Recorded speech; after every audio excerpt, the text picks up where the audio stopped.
Have you ever made a moral judgment or went to correct someone who you thought was doing something wrong and gotten this response?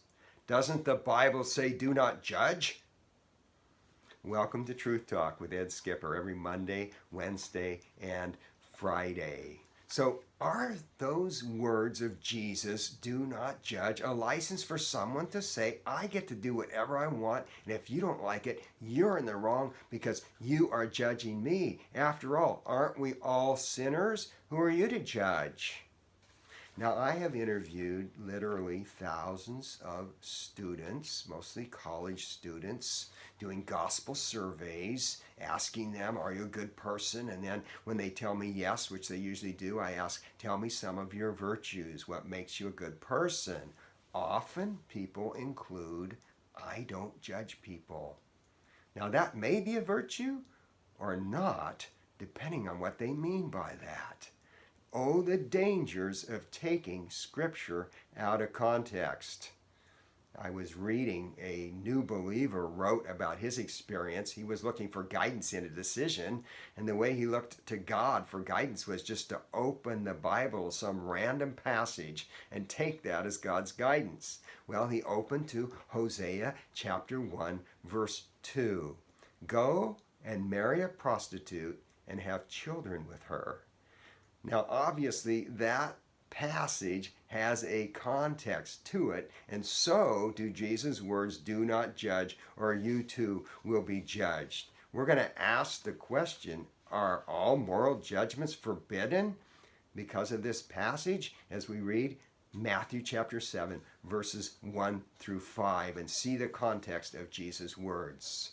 Do not judge, or you too will be judged. For in the same way you judge others, you will be judged, and the measure you use, it will be measured to you.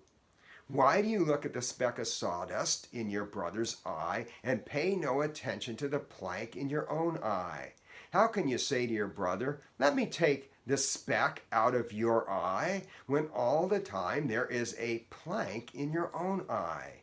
You hypocrite! First, take the plank out of your own eye, and then you will see clearly to remove the speck from your brother's eye. So we see here that in the end, the speck is removed from the brother's eye, and that's not a bad thing. What was a bad thing is removing it when there's a plank in your own eye. Jesus is condemning hypocritical judging here. Now, I have a puzzle next to me here. It's a 1,500 piece puzzle, and I am going to pick a piece from that puzzle. It's random, and show it for those of you who are watching, and I'll just tell you for those who are listening to the podcast what it is, and I'm going to see if you think you can guess what the puzzle is by looking at this one piece. So there it is. It's kind of a tan colored piece, and there's nothing to it other than that, just the color, which is tan. So what's your guess? What do you think the puzzle is? I'm guessing that you say, I have no clue. How am I supposed to know from one single piece of a puzzle what the whole puzzle is?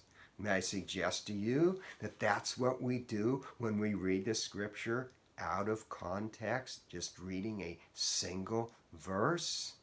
Now, by the way, in case some of you are wondering, it actually is a 1,500 piece puzzle of an elephant and its baby. So, do not judge is what we are talking about today. Is do not judge a ticket, get out of jail free kind of ticket for getting off when we do something wrong? Clearly, the answer is no. Hey, I'd love to hear from you how you have seen the words do not judge misused. And until next time, may you read the scripture in its context.